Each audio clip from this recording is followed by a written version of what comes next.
Welcome to the Business Spotlight. I'm Brenda Hector, and with me today I've got Mark Rushton of STC Insiso. Welcome, Mark. Thank you for being on the Business Spotlight. Lovely to meet you.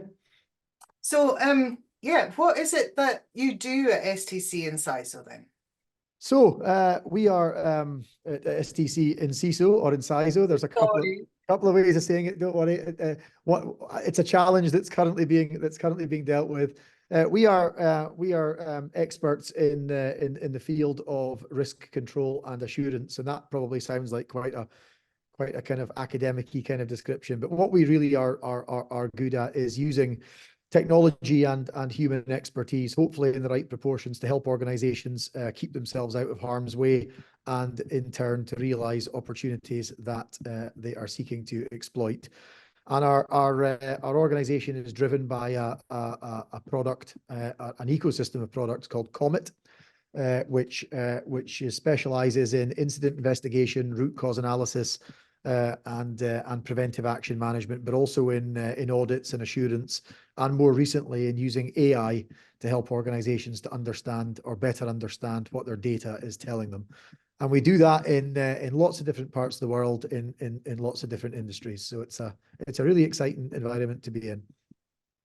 So we're based in Aberdeen, so I guess there's been in the oil industry, and yeah, is that where you came from and then spread into industries? Yeah. So I'm in my 21st year with the company, which is a terrible admission. But yeah, our heritage is unashamedly oil and gas, and very proudly so. It's been a real journey. We began life in the late 90s as a training company, and evolved to start to use design and business process tools to help organizations to be more efficient, and that led us to a whole bunch of events and deals and developments that took us to where we are today. But unashamedly, a lot of that learning came from offshore operations and oil and gas backgrounds, where we helped organizations to in major accident hazard environments to try to stay as safe as they possibly could. And that was either through identifying problems or through putting in place the things that would help avoid problems ever occurring in the first place. So you help your customers, your clients with risk. There's always risk being in business yourself. So, where have you, do you implement what you implement for your customers in your businesses, or the risk? That's a brilliant question. And my business partner Doug always says, "Do we eat our own dog food?" That's how he puts it, and it's a great question. Most of the time, yes, but we're far from perfect, and we're constantly learning. I think one of the most important lessons, I suppose, that business has taught us over the last 5 or 6 years in particular is to expect the unexpected, and that was a lesson hard learned. And I think within that as well is to not have your eggs all in one basket. And I think if I can look back over the last 5 years in particular, those two learning points have probably been the most significant, and the ones I'm proudest that we've managed to navigate. So I guess not just the COVID, the global pandemic challenges, but obviously the oil industry went through particular challenges. That must be like 8 years ago now, goodness.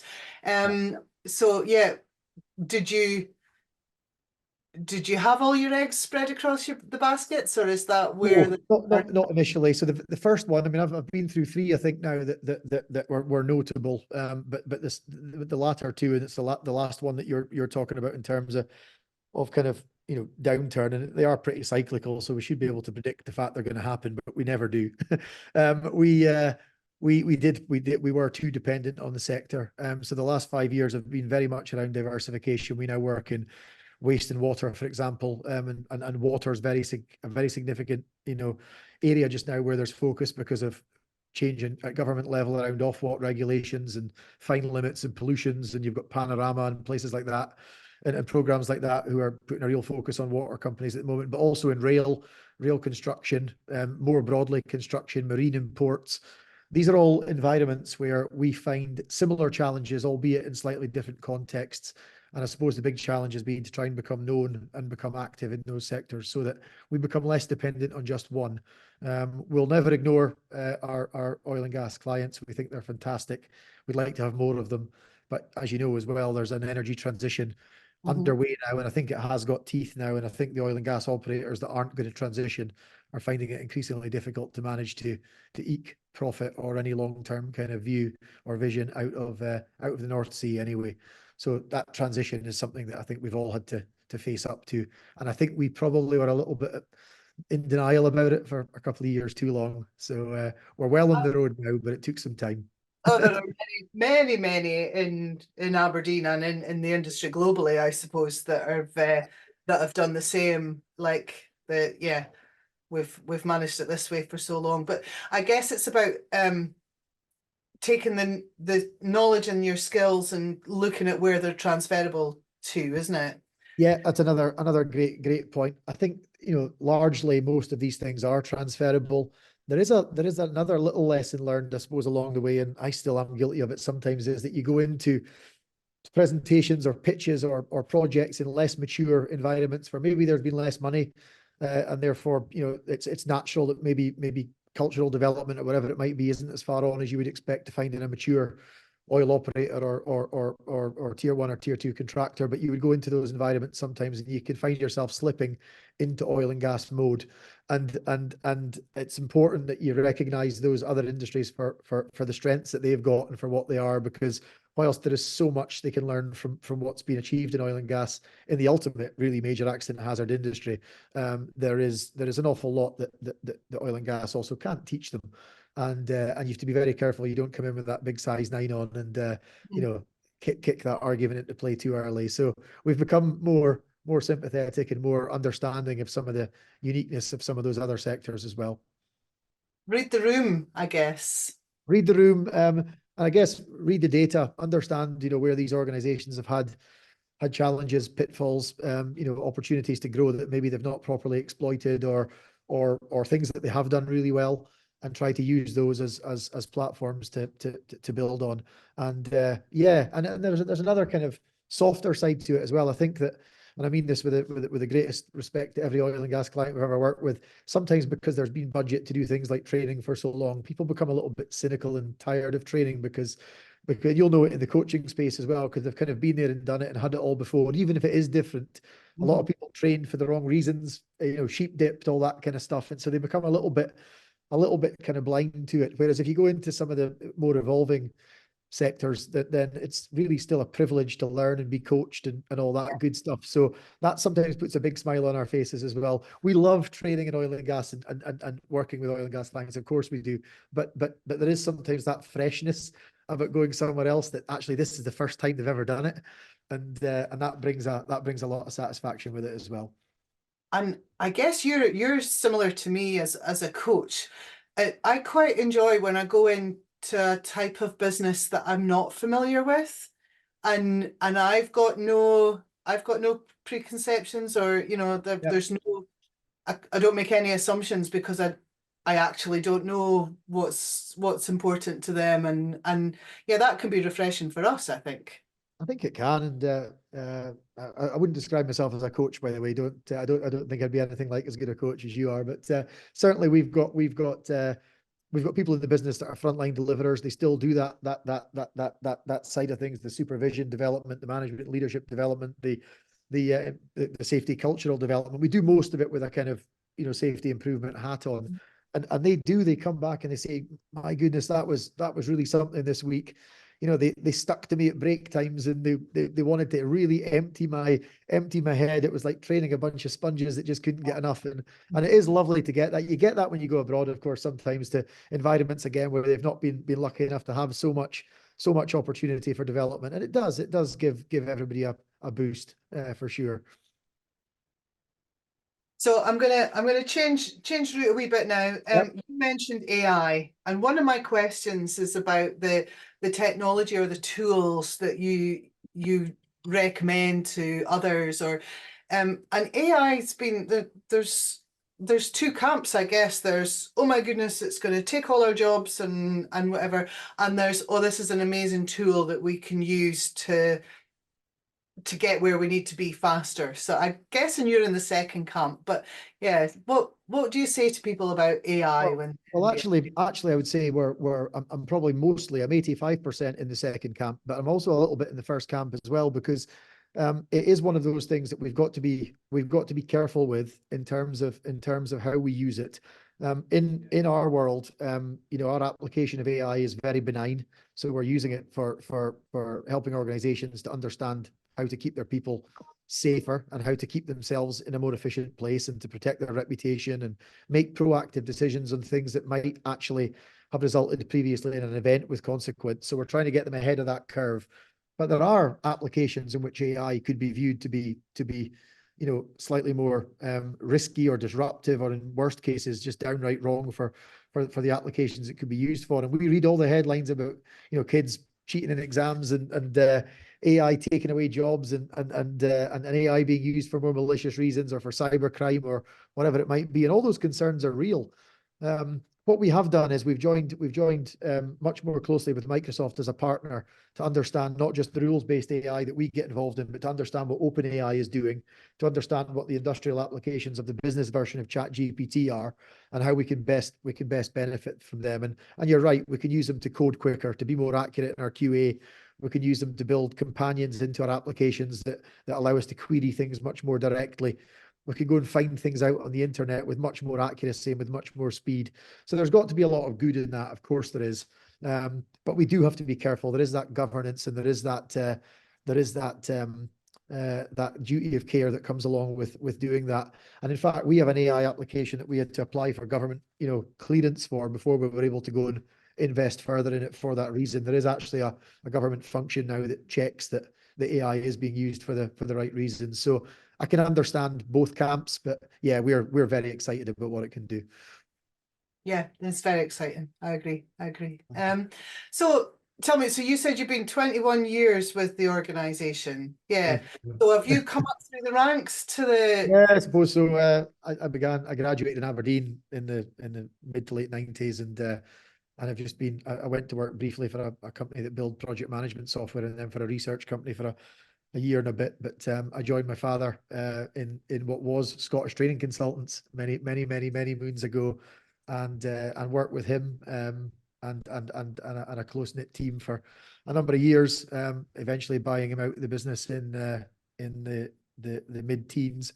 And I'm not the owner of the business. I'm an owner of the business. So we're a broader board now. We have a strategic investor now as well in the Business Growth Fund, BGF, who have been fantastic for us in the last year. So yeah, we're a slightly bigger entity now with slightly more mouths to feed and with slightly a broader portfolio. But yeah, I've always enjoyed being here. I started in sales and still do an awful lot of sales, but found myself as CEO, I think, in 2017, and continue to enjoy the journey that we're on. So long may it continue. That's interesting. I didn't realize it'd been the family business. So that yeah, it was founded by my dad in '96. But again, we've made two acquisitions since then. So the Insiso part is very important. I was the STC part. Yeah. Insiso built our flagship product Comet for us. And we loved what they did. Their MD, a guy called Arash Nekenham, who's our chief technology officer now, was and is one of the most important people I've ever met in terms of my own development, and I think he'd say his own development as well. And we've built a business, you know, around the two organizations coming together, with a really productive board and group of shareholders. You know, Douglas Leith, our chief creative officer, has been with the business almost as long as me. Steve Holmes, our chief operating officer, was an important customer of the business for many years and invested in the business on the back of what he saw. Alan Smith, our head of investigations, was the MD of an organization called Matrix that got us into an incident investigation and Comet. And it resulted in Comet being built. So, you know, we've got some real ties in the business, in the business's ownership, which tell a more complete story. So yeah, the STC bit's obviously very dear to my heart and very important, but it is a broader entity now where a lot more people are responsible for its success. And so that's a big C-suite that you've got there. Nice group of people. Yeah. How big's your entire organization then? How many staff? So we've got 32 staff, and we've got about another same amount again of contractors, I would say, ranging from software developers in Armenia and Eastern Europe through to we've got a fantastic non-exec from BGF, sorry, an exec from BGF, and a fantastic non-exec as well. We've got a wonderful chairman who we were lucky enough to get when he retired as Chief Technology Officer from Lloyd's Register, who are a big partner of ours. So yeah, I think a very talented team, and it's ready for some fairly significant growth over the next few years. So time to batten down the hatches and getting after it. A lot of restructuring in the last year, but all for the right reasons. So what would be your tips then to build a high performing team? Because it sounds like you're very proud of the team that you've built there. What would you say to anyone else who's struggling to find the right people, retain the right people? I think the second part's really important about how you retain people, and obviously the way you remunerate people is always going to be a factor today, particularly in the more transparent market that we've got. But I think there's got to be a lot more to it than just that. So we operate a very flat structure, which I think is important. So we all sit in amongst each other and benefit from the cut and thrust of the day-to-day running of the business. So everyone feels involved and engaged. We can always be better at communication, but I think we're getting stronger and stronger at it. We don't hide our numbers. So we try to make the business aware of where the business is, and to understand that if we earn together, we can learn together as well. So if it goes well, it goes well. If it doesn't, it doesn't. I think from my point of view, I don't know it all, and you've got to be quite humble about that. You've got to have the ability to listen. I don't listen well enough yet. I'm not as good at that as I need to be, but I have listened a lot, particularly in the last 2 years. And having that extra experience from the management team in particular has helped me massively. I think as well that not having it all on your own back is really important as well, and having the ability to share and have those peers that you can bounce off has been really important.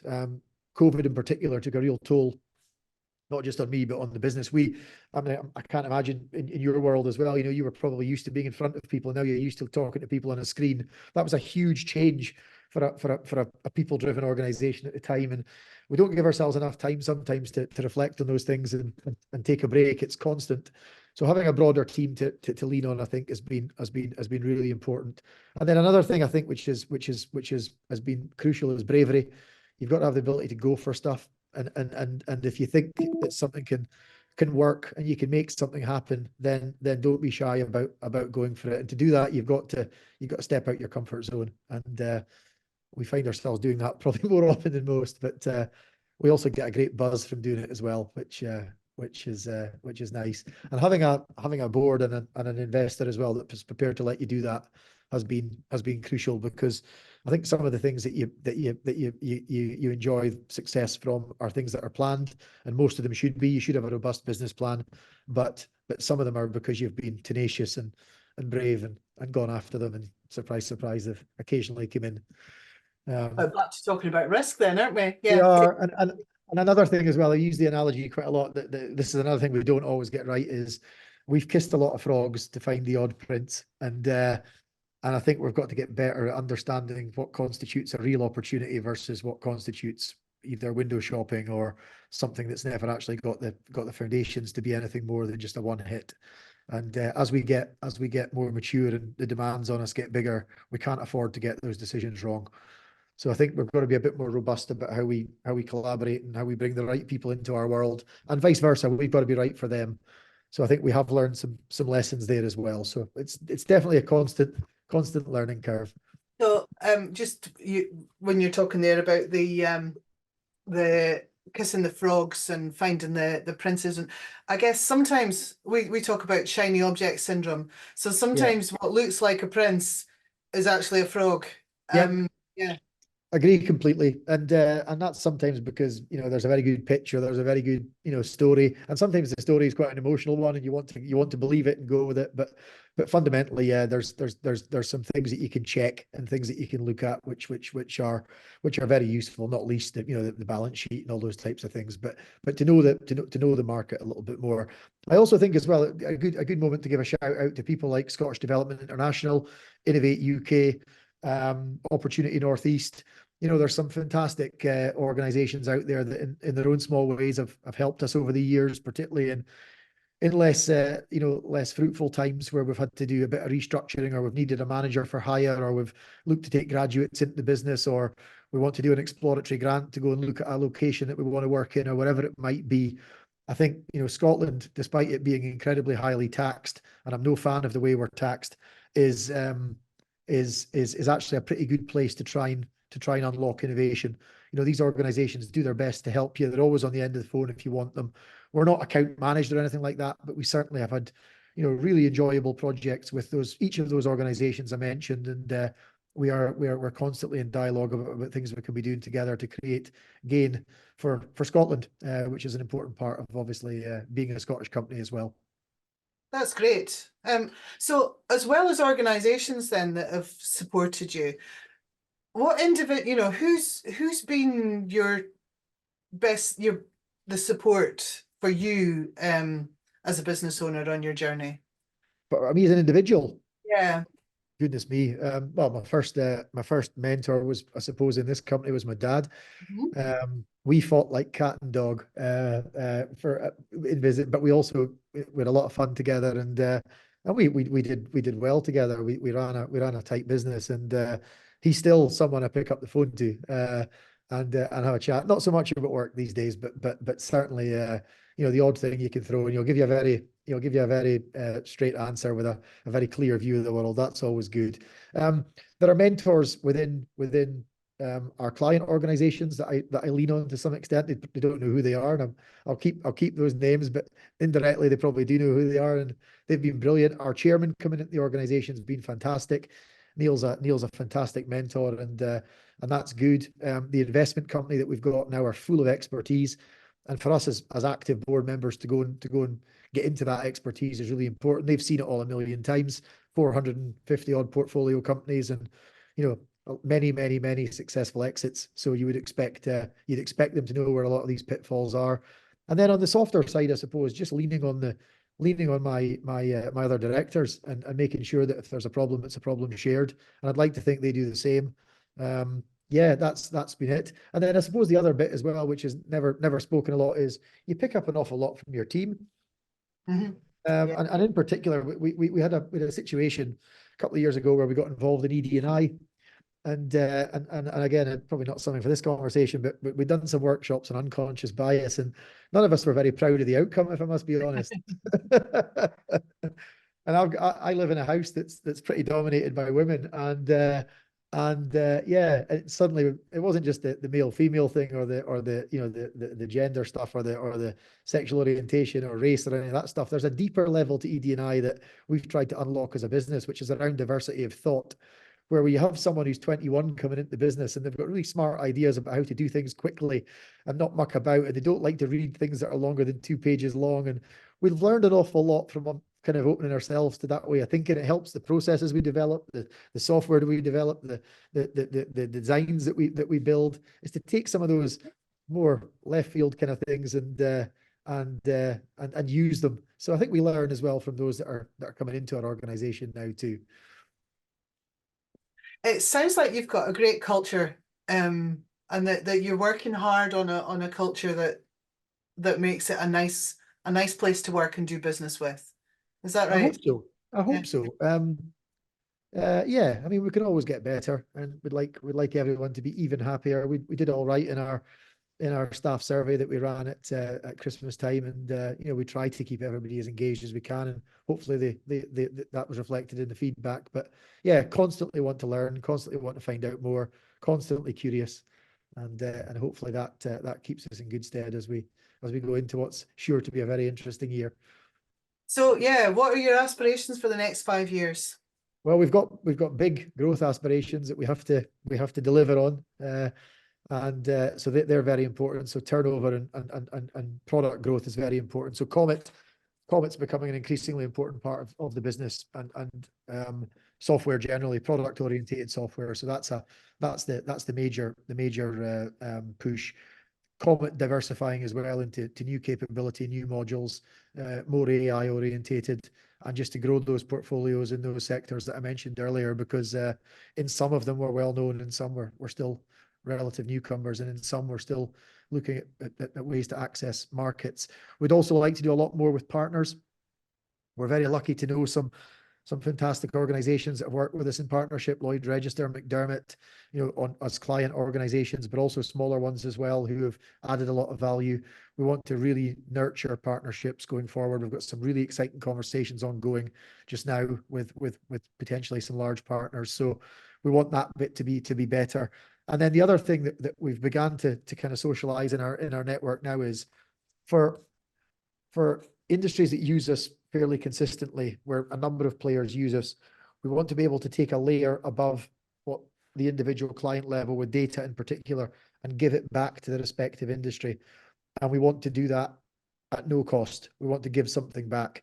So for example, in rail, it would be fantastic if we could connect all of Network Rail's data and then deliver it back for the industry to use in a positive sense. Similarly, in oil and gas, most of the North Sea operators, for example, use Comet, but they don't connect their data at the moment. So we'd love to do something non-commercial in those places. In ports and marine, the same thing, so that the industries themselves can benefit more holistically from anonymized data or data that allows them to make more collective decisions or more informed decisions. It's going to enable them to move faster, isn't it?